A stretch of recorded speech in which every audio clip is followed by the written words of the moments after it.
आज आम मटन बनवाई चाहते आपड़ देखुवे ये मटन मुझे रखी 1 केजी मटन आम नहींचु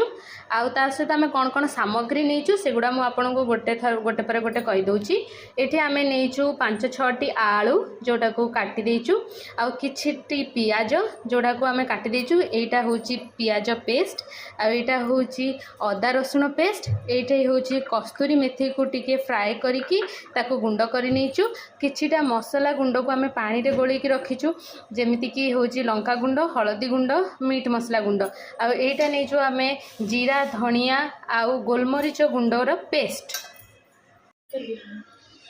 प्रथम आमे कढ़ई को भल करी गरम करि नबा तापर आमे सेथिरे तेल पकेबा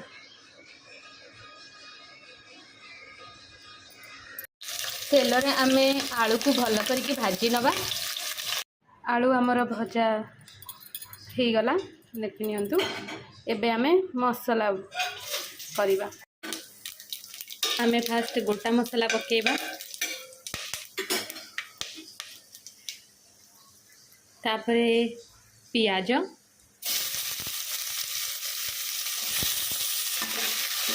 को भल करिकी भाजी नबा पियाज हो सारा पर तापरे आमे पियाज पेस्ट पकेबा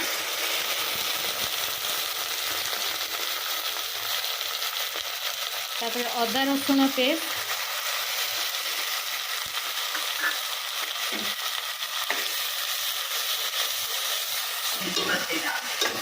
टिके मसला कषी होला परे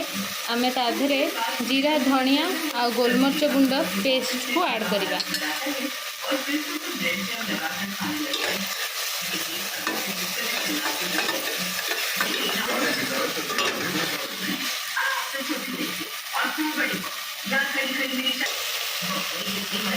तापर आमे ताधरे जीरा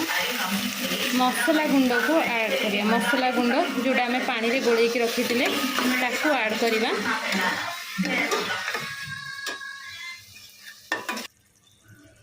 मसला कषाला परे तापर आमे मटन ताधरे पकेबा मटन को आमे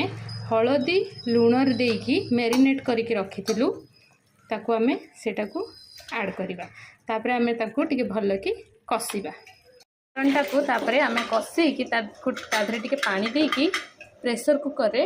आमे 2टा कि 3टा सीटी मरे दबा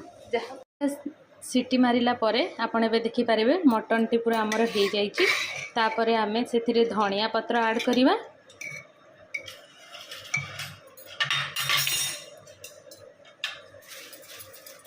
आउ कस्तूरी मेथी पाउडर